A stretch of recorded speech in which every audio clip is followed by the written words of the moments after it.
Hello and welcome back to another Router Gods video. My name's Humphrey. We're going to continue on our Jobs and Careers series talking about one of the essential skills that you need as a sales or pre-sales engineer, and that is the art of storytelling. Knowing how to tell a story, how to keep people engaged, how to get people to listen, how to recognize when someone isn't listening, when the crowd is just completely bored out of their minds because you're telling the story wrong, or maybe you've picked the wrong topic to talk about.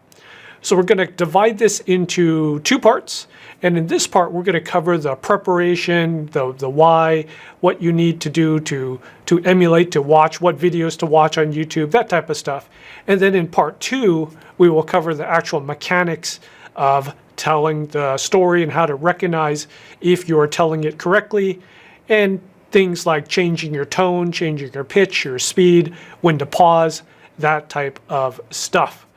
So we're going to cover things like why is it important to learn how to tell a story.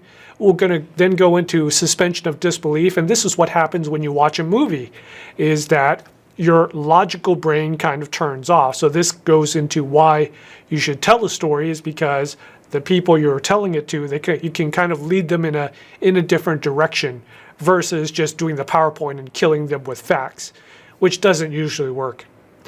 Then we'll get into why is it so difficult to tell a good story, and this comes down to a lot of techies out there, a lot of network engineers trying to be sales engineers.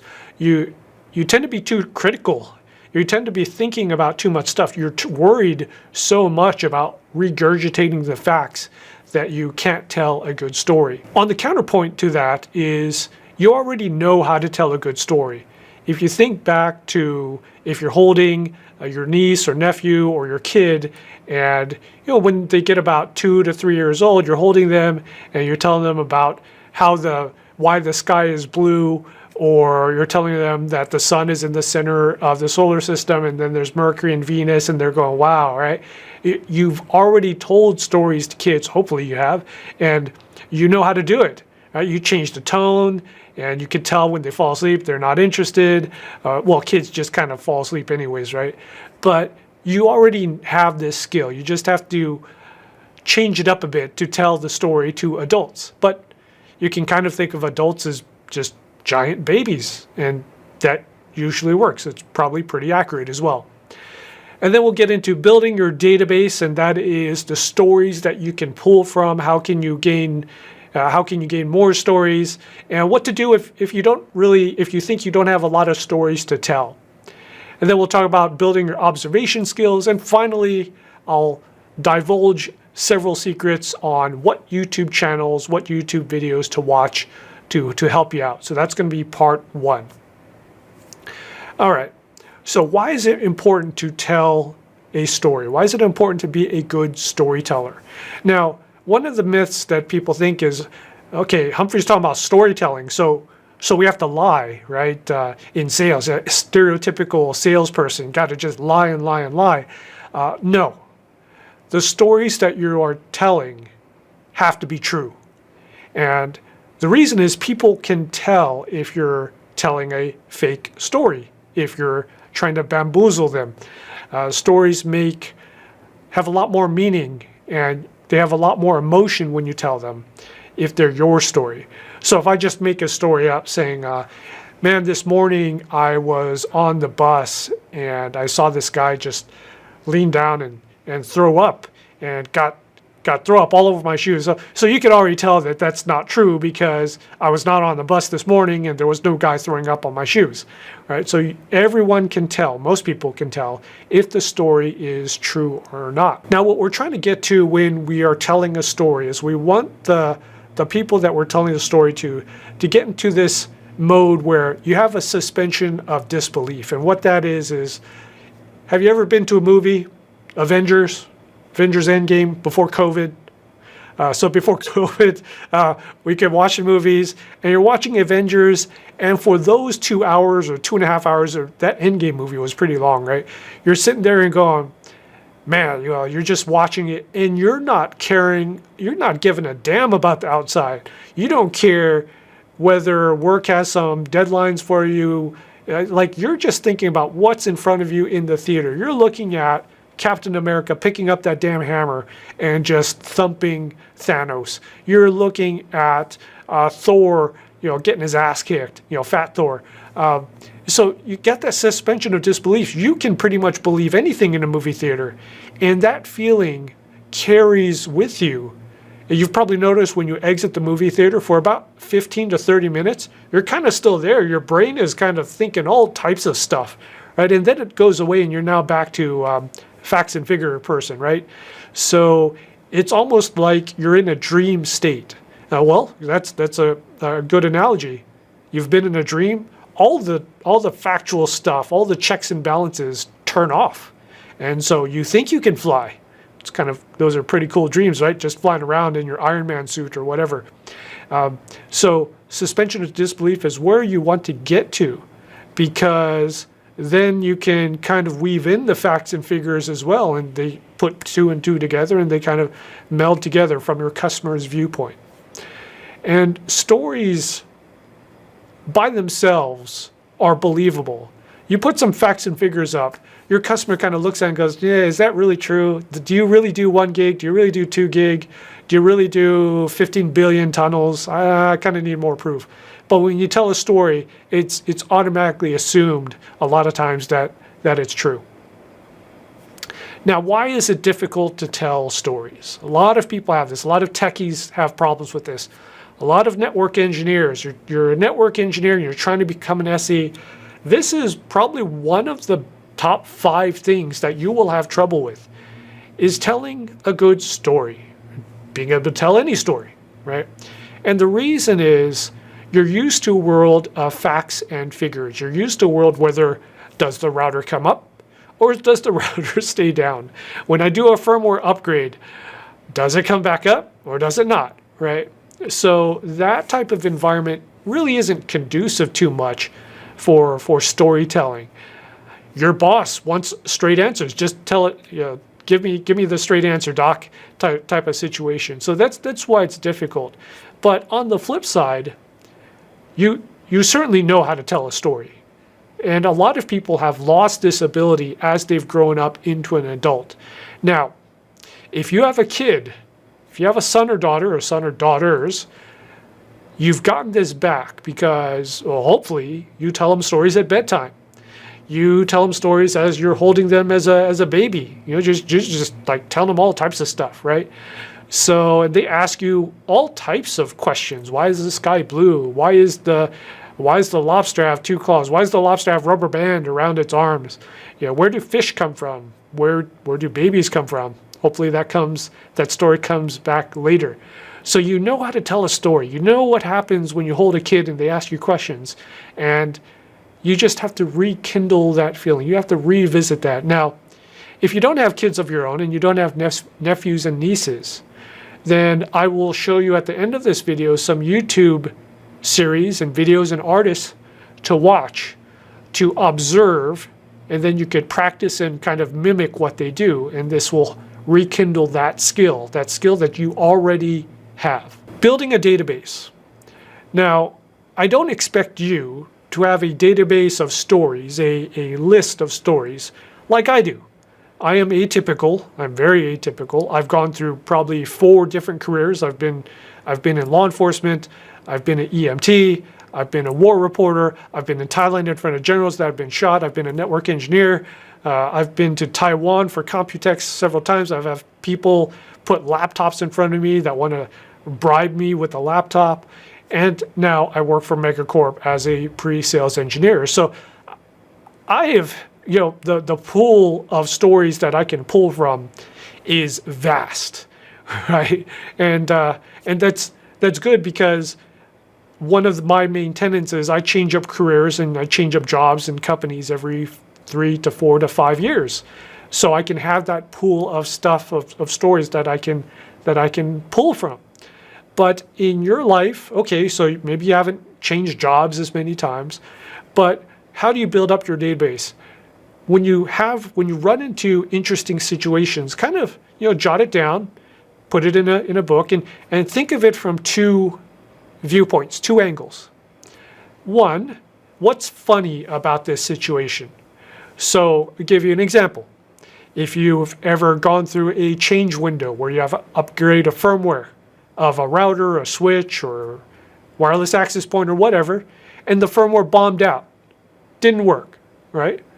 So one, what's funny about this situation? How, maybe you were coming up on a deadline and the stores were reopening and you had to really, huddle down, hunker down and just get either call it quits or slam in the config and get it up and running, right? What's funny about this situation?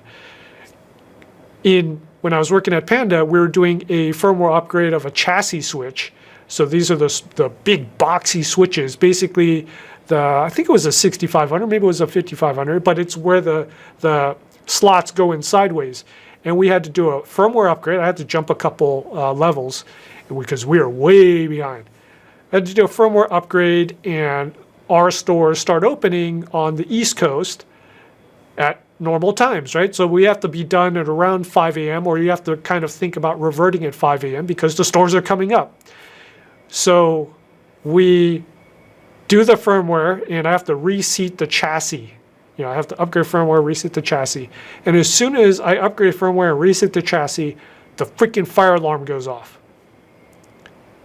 So, and my buddy, my coworker, he's standing next to me.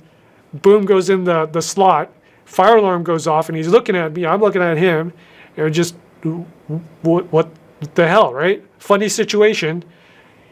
Completely coincidental that the fire alarm goes off at the same time.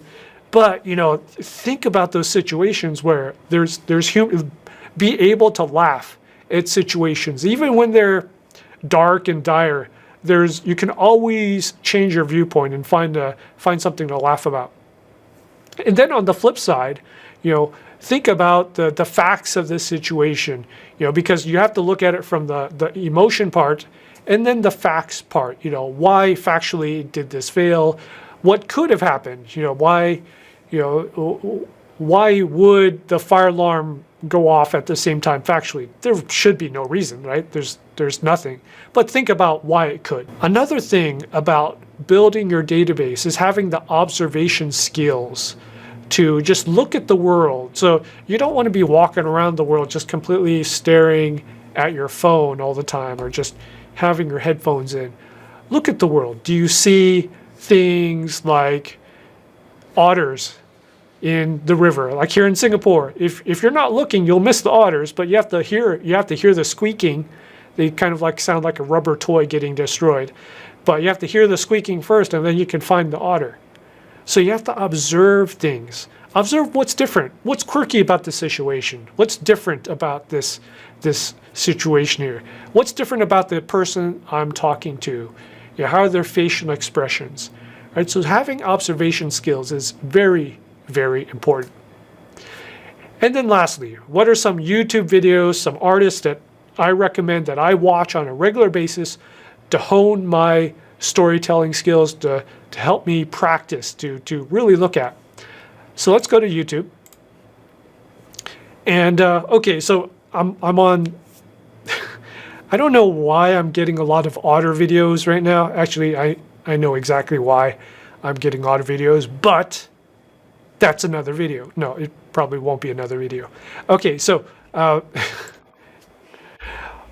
comedians. You got to watch comedians. And the King of the Hill, Dave Chappelle. You got to watch Dave Chappelle for storytelling.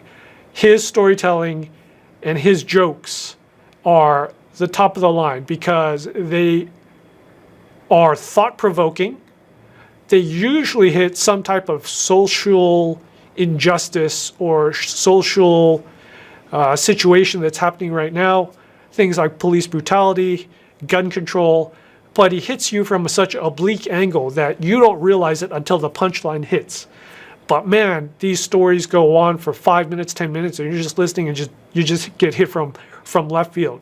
So Dave Chappelle is must viewing. Robin Williams, another great storytelling, different delivery, a little bit more direct. But what you should watch is Robin Williams' the Actors Studio interview. And if you don't know what the Actors Studio is this guy, I forgot his name, but he interviews actors and basically asks them what got them started, what are their techniques, and etc. So you need to watch Robin Williams, the full Actors Studio interview. And this goes, it's a long one, but it is well worth it. And you will see the greatest improv that you have ever seen. And a big part of storytelling is observing what's around you on the table and just picking things up and telling a story and just being able to run with, like, you pick up a Coke can and just run with it, right? Just improv, you have no idea what's coming and you just go with it. That's a huge part. And Robin Williams is probably the king of that. Got Eddie Murphy. So Eddie Murphy, the king of stand-up back in his days, but he had a big break in stand-up, I think 20 plus years. So what you have to look for is Eddie Murphy and the award, the Mark Twain Award. All right, so Eddie Murphy acceptance speech. This is a great one to watch in terms of comedic timing, the storytelling, and also he hits Bill Cosby pretty good. Yeah, that's a good one to watch. C.K. Lewis is a comedian in the U.S., and his type of jokes and his topics are definitely different. His delivery is definitely different. It's a little bit more, I guess, abrasive, I guess, is how you could call it. But you should study different ways of delivery because your audiences will change. And some audiences will will go for the more soft, cerebral version of storytelling. And then other audiences, especially if you're in the Midwest US, Green Bay Packers, maybe like New Yorkers, that type of stuff, they will consider a different, maybe even darker, more direct type of humor. Right? So look up comedians and you will find a treasure trove of stuff. And a lot of them tell stories very, very well.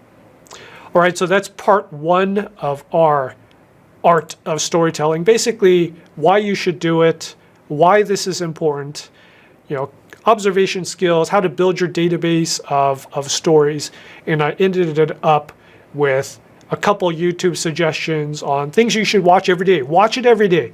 Devote 15 to 30 minutes. Now, with YouTube, you can go down the rat hole. 15 minutes turns out to like 3 hours, right? But watch 15 to 30 minutes of the YouTube videos of comedians every day, and it will rub off on you. Another thing you should watch is Whose Line Is It Anyways? Whose Line Is It? It's a comedy show in the US. I think they have a UK version as well. But basically, these comedians are given topics and they just have to improvise. So not exactly storytelling, but it's definitely more on the improvisation. But that's such a big part of storytelling that it's great. Now, if you live in a large city, especially LA, LA has Hollywood. And a lot of times, actually, I used to take improv classes as well. And so you could find, $25 an hour, $50 an hour, something like that. Hire an improv coach or go to improv classes. There's also meetup groups and join these. Go to comedy clubs as well because you will see the jokes that bomb. You'll see the jokes that work. You'll see the timing and all that. And it's great stuff. So. All right, so that was part one of the art of storytelling for sales and pre-sales engineers. I hope this has been useful to you. If you have any questions, as always, put it in the comments, like or subscribe if this has been useful. And as always, stay safe, take care, and I'll see you on the next video.